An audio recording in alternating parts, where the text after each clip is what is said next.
Hello guys, how are you?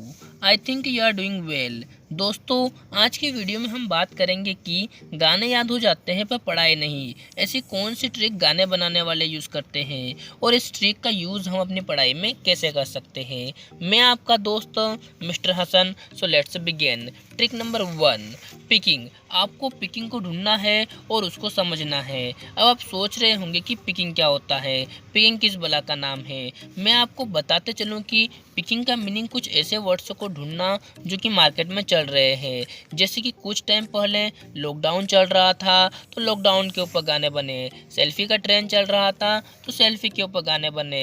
इस trick का use आप अपने स्टडी में कैसे कर सकते हैं। मान लीजिए कि आप ह्यूमन बॉडी के ऊपर कोई चैप्टर पढ़ रहे हैं और उस चैप्टर में टॉपिक है ब्रेन से रिलेटेड।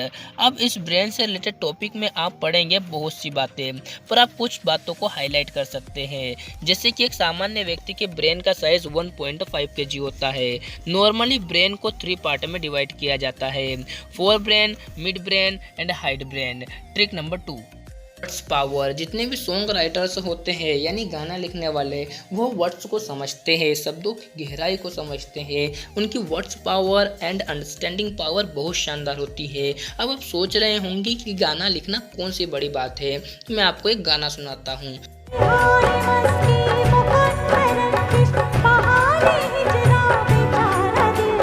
मीनिंग हुआ इसका, जब गाने को मैंने सुना था तो गाना हिट था, सुपर हिट था, पर गाने का मीनिंग मुझे नहीं पता था।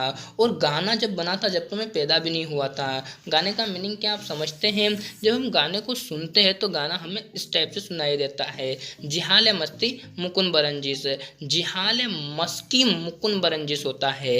अब मस्किम का मतलब समझते हैं हम। अगर इस गाने का मीनिंग आप समझोगे तो गाने में 4 चांद लग जाएंगे। मस्किम का मतलब होता है लाचार और जिहाल का मतलब होता है देखना, यानी उसके तरफ कोई देख रहा है।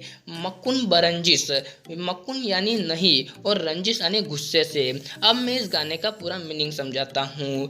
इस गरीब को, लाचार को गुस्से भरी निगाहों से मत देखो। अब दूसरी लाइन में बताया गया है क्यों ना देखे। बिहाल हिजरा बेचारा दिल है। बिहाल यानी हाल ही में और हिजरा यानी किसी से जुदाई होना, मतलब अलग हो जाना। इस लाइन का पूरा मीनिंग समझते हैं। ये दिल बेचारा हाल ही में जुदाई से बर्दाश्त किया हुआ है। अब आपको मैं एक बात बता दूं, किसी भी चीज़ को समझने के लिए आपके पास वर्ड्स पावर, वर्ड्स मीनिंग होना बहुत ज़रूरी है। जब आप किसी चीज़ को समझ सकते हैं, आप अपनी बुक्स को पढ़ते हो तो उसमें आपने देखा होगा कि बहुत से वर्ड्स ऐसे आते हैं जो कि आपको उनकी मीनिंग पता ही नहीं होता है। जैसे इंथुजियाज्म, मैग्निफिकेशन, सरकाज़म। अगर आपके पास वर्ड्स पावर नहीं है तो न तो आप किसी बुक को समझ सकते हैं और न ही आप अपनी बातों को किसी के सामने एक्सप्लेन कर सकते हैं। Trick number 3, reading and writing habit. जितने भी सॉन्ग राइटर्स होते हैं वह ज़्यादा से ज़्यादा बुक्स को रीड करते हैं और जितनी ही बुकों को वो रीड करते हैं उतना ही उनका माइंड ओपन होता है। उनके माइंड में नए नए आइडिया आते हैं और वो नए नए गानों को लिख पाते हैं। इसी तरह आप में भी रीडिंग एंड राइटिंग की हैबिट होना चाहिए। अगर नहीं है तो कमेंट में ज़रूर बताना, मैं इसके ऊपर भी एक वीडियो आपके लिए जरूर बनाऊंगा। Trick number 4, match the रेमिंग। यानी पहली लाइन का लास्ट अक्षर अगली लाइन के लास्ट अक्षर से मैच होना चाहिए। आपके मोबाइल स्क्रीन पर एक गाना लिखा हुआ दिख रहा होगा, 1 2 का 4 4 2 का 1, माय नेम इज लखन। इस लाइन में पहली लाइन के बाद हर लाइन में न आ रहा है, इसी कारण से सॉन्ग बहुत शानदार लग रहा है।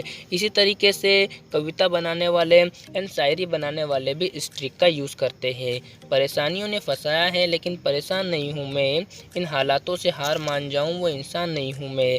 इस लाइन में पहली लाइन में भी म है और अगले लाइन में भी म है। इस ट्रिक का यूज़ किया गया है। ठीक इसी तरीके से आप अपनी पढ़ाई में भी इस ट्रिक का यूज़ कर सकते हैं। जैसे कि पेरिडिकल ये टेबल। जिंदगी नहीं मोहब्बत तुम्हारी, अरे ये जिंदगी नहीं मोहब्बत तुम्हारी, रो रो कर पुकारेगी आज चांदनी। पेरिडिकल टेबल। पेरिडिकल टेबल को आप सॉन्ग के थ्रू भी याद कर सकते हो और कविता बनाने वाली की ट्रिक से भी आप याद कर सकते हो और अपने क्वेश्चन आंसर को भी इसमें आप अप्लाई कर सकते हो। ट्रिक नंबर 5, भाई गाना बनाने वाले भी अपना गाना बनाते हैं और पब्लिक तक पहुंचाते हैं। पब्लिक को जब इस गाने में मज़ा आता है तो गाना बनाने वाले को भी मज़ा आता है कि पब्लिक को मेरा गाना सुनकर मज़ा आ रहा है। ठीक इसी तरीके से टीचर टीचर्स स्टूडेंट को पढ़ाते हैं और स्टूडेंट टीचर की बातों को फॉलो करके अपने लाइफ में आगे बढ़ते हैं और लाइफ में अच्छी अच्छी पोजीशन को वो हासिल करते हैं। टीचर्स को मज़ा आता है कि